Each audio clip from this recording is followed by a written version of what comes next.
Welcome back to ABC24 This Week. I am Richard Ransom with my esteemed panel this week, ABC24 political analyst Otis Sanford, a reporter Brad Broders, one of our esteemed reporters, and also Reverend Kenneth Whalum with New Olivet Worship Center. We're talking now about some good news for a change when it comes to the city of Memphis, and a lot of money pouring into this region right now for development. Otis, I know we're excited about both projects and what they mean for the city, but let's start with the 100 North Main building. The tallest building on the Memphis skyline has been an eyesore for years and years as they've tried to get anybody who would come along and do something with it and try to redevelop it in some way. Well, they think they finally have their answer in actually two men who work together on the school board. Right. We have Billy Orgel and Ken Woods who have partnered together for a $268 million project that includes not only a hotel perhaps, but condos or apartments, some retail, mixed use.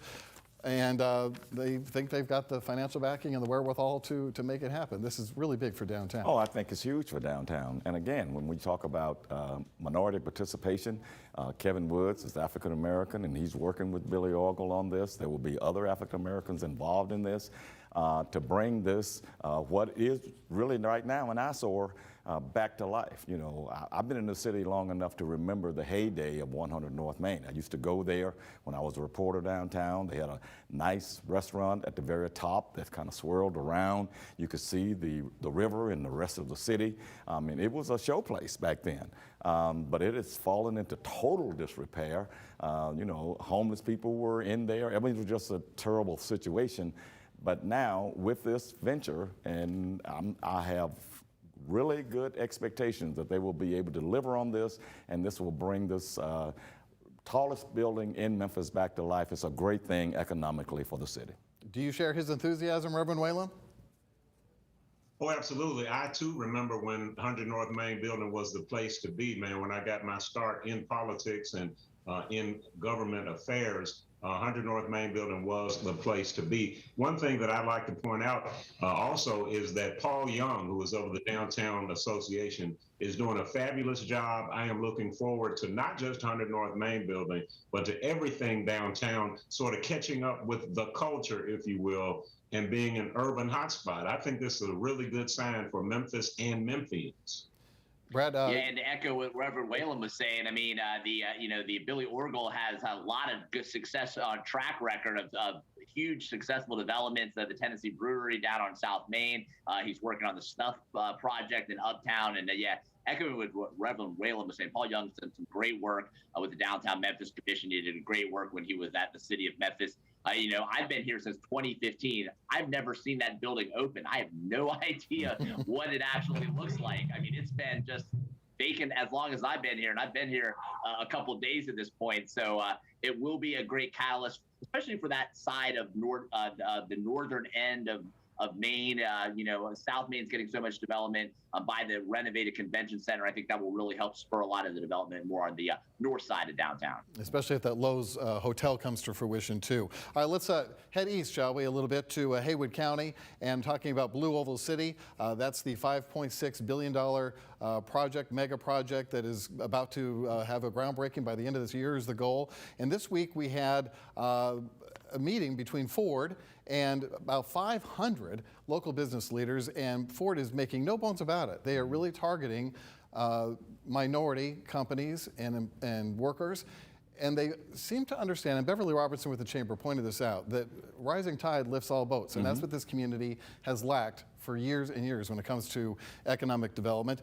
But they make no bones about it. They want local companies to help them in building this huge project that's about to get underway. Brad was covering this announcement earlier this week, and the sincerity is what struck me. I think we have a soundbite, Brad, from the gentleman from Ford who was talking about how much he plans to do with this, Greg Christensen, I believe his name is, how much he plans to do with this project. Let's listen to that and we'll get you on the other side.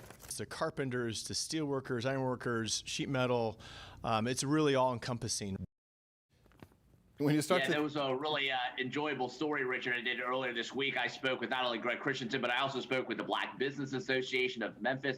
I spoke with a black-owned owner of a black-owned business in Whitehaven. They did attend that meeting, which was going on Thursday. Really excited, not only the potential of the construction, they believe there's going to be 30,000 temporary construction jobs, but the Black Business Association also wants to help these discussions through these meetings really build partnerships, not only when the Blue Oval City is being built, but partnerships after those trucks start rolling off the assembly line. They still want to have partnerships and jobs and connections in all pockets of Memphis, Richard. The Black Business Association, to take off Brad's point there, Reverend Whalum, described this as our moment, our Atlanta moment for Memphis. Do you concur with that, or do you think that's an overstatement? Oh my goodness, I agree with it. And I think maybe we could even be more hyperbolic and push it even higher in the realm of possibilities and positive things. Brad used the word black about 5 times just a few seconds ago. And I think that that's what we need to focus on. I don't think we need to focus on minority, so to speak. I think black is what we need help with in this state, in this nation. And the fact that Ford knows that, and they know it from experience across this nation, I think that if we push black and strengthen black, I think that also brings another opportunity for the Republicans in Nashville to put their money where their mouth is. They claim they're not racist. They claim they don't see color. Well, now is a time for them to put their money where their mouth is, put their political capital behind strengthening black-owned businesses, which is the weakest link in our economy. I think it is a win-win, not just for the state, but especially for Haywood County. Well, Otis, to his point, a lot of cynics out there said, oh, yeah, this is good for Haywood County. Lakeland and Arlington might see some development.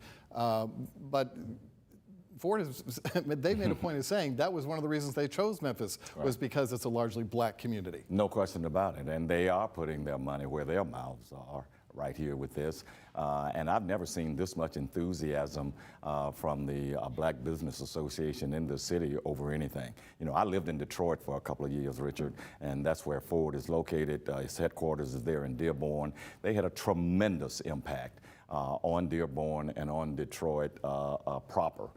And so they are serious about this. This is a game changer that everybody's been talking about. And we're not just talking about black employment here. We are talking about building black wealth, which is something that we have really wanted in this city. But I think we have a golden opportunity to make some headway with that with this Blue Oval City.